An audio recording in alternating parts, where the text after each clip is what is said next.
श्री स्वामी समर्थ. नमस्कार सर्वांना. तुम्हा सर्वांचं स्वागत आहे माझ्या यूट्यूब चॅनलवर, जे की आपल्या सर्वांचंच खूप उपयोगाचं आहे.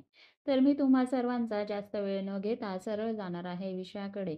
आणि हो, हा व्हिडिओ पूर्ण बघा आणि जर तुम्हाला उपाय आवडला व फरक जाणवला तर चॅनलला नक्कीच लाईक, शेअर व सबस्क्राईब करायला विसरू नका. तर आपण जाणार आहोत आपल्या उपायाकडे, जो की आहे थायरॉइडची समस्या व त्यावर आयुर्वेदिक उपचार. तर हार्मोनल प्रॉब्लेममध्ये सर्वात जास्त जाणवणारी समस्या म्हणजे थायरॉइडची समस्या. जर तुम्हाला थायरॉइडची समस्या असेल, फार दिवसापासून गोळ्या खाऊन थकलेला असाल, तर फक्त हा एक आयुर्वेदिक उपाय आणि त्याचबरोबर एक छोटासा असा व्यायाम प्रकार करा व 1 महिन्यामध्ये तुमची थायरॉइडची समस्या ही पूर्णपणे मुळासकट निघून जाईल. व त्यानंतर थायरॉइडसाठी तुम्हाला कुठलीही गोळ्या औषध खायची गरज भासणार नाही. फक्त 1 महिना मी सांगितलेला उपाय नक्की करून बघा. थायरॉइडची जर समस्या असेल, तर अचानक वजन वाढणे किंवा वजन खूप लवकर कमी होणे या समस्या जाणवतात. त्याचबरोबर थकवा येणे, धाप लागणे, स्ट्रेसमध्ये राहणे व महिलांमध्ये थायरॉइडची समस्या ही पुरुषांपेक्षा जास्त जाणवते. तर ही एक अशी समस्या आहे की जी लवकर बरी होत नाही. त्यासाठी आपल्याला आयुर्वेदिक उपायाचा आधार घ्यावाच लागतो.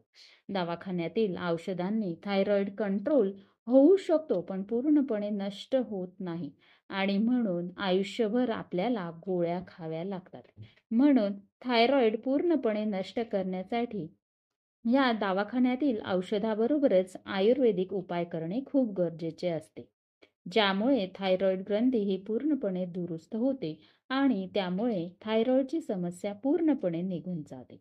थायरॉइडची समस्या ही थायरॉइड ग्रंथीमध्ये बिघाड झाल्यामुळे निर्माण होत असते आणि या ग्रंथीमधला बिघाड जर दुरुस्त केला तर ह्या सर्व समस्या आपोआप नष्ट होत असतात. थायरॉइड ग्रंथी ही एक छोटी ग्रंथी असते शरीरामधील, जी की गळ्यामध्ये असते, परंतु शरीरामध्ये खूप महत्वाचं काम करत असते. त्याने सर्व शरीरामधील हार्मोन वितरित करण्याचं काम करत असते. या थायरॉइड ग्रंथीमधून T3 आणि T4 हार्मोन जे रक्तात मिसळत असतात आणि त्यामुळे आपल्या शरीराची वाढ, अन्नपचन यावर त्याचं नियंत्रण असतं आणि यात जर गडबड झाली, मग तुमची शरीराची व्यवस्थित वाढ होत नाही. वजन वाढतं, अपचन होतं, बद्धकोष्ठतेचा त्रास होतो. महिलांमध्ये मासिक पाळी रेग्युलर येत नाही, PCODचा प्रॉब्लेम निर्माण होतो. या थायरॉइडचे 3 प्रकार असतात. म्हणजेच पहिला हायपोथायरॉइडिझम, हायपरथायरॉइडिझम आणि एक गॉइटर असतो. यामधील सर्वात जास्त जाणवणारी जी समस्या असते ती हायपोथायरॉइडिझमची असते. आपल्या शरीरात जेवढं हार्मोन पाहिजे तेवढे जर थायरॉइड ग्रंथी निर्माण करत नसतील तर हा हायपोथायरॉइडिझम होत असतो आणि ही समस्या 80% महिलांमध्ये जाणवतो. तर उपाय एकदम सोपा आहे. उपाय असा करायचा आहे, तुम्हाला सकाळी उठल्याबरोबर उपाशीपोटी 1 चमचाभर धने घ्यायचे आहे. ते 1 ग्लास पाण्यामध्ये टाकून त्याला उकळवून घ्यायचं आहे, अर्धा ग्लास होईपर्यंत. उकळवून घेतल्यानंतर धन्याचं पाणी सकाळी उपाशीपोटी प्यायचं आहे. धने हे शरीरामधील थायरॉइड ग्रंथीचं कार्य चांगलं करण्यासाठी अत्यंत महत्त्वाची भूमिका बजावतात. तर सकाळी उठल्याबरोबर तुम्ही हा उपाय करायचा आहे व त्याचबरोबर संध्याकाळी झोपण्याच्या आधी एक उपाय करायचा आहे, की तुम्हाला जेवढं शक्य आहे तेवढं दूध घ्यायचं आहे. म्हणजेच 1 कप पण घेऊ शकता किंवा 1 ग्लास पण घेऊ शकता. तर 1 ग्लास किंवा 1 कप दुधामध्ये 1 चमचाभर नारळाचं तेल, जे खायचं नारळाचं तेल असते, ते 1 चमचाभर टाकून संध्याकाळी किंवा रात्री झोपण्याच्या आधी घ्यायचं आहे. म्हणजेच प्यायचं आहे. ज्यांना थायरॉइडची समस्या आहे अशा व्यक्तींनी तर हे 2 उपाय करायलाच हवे.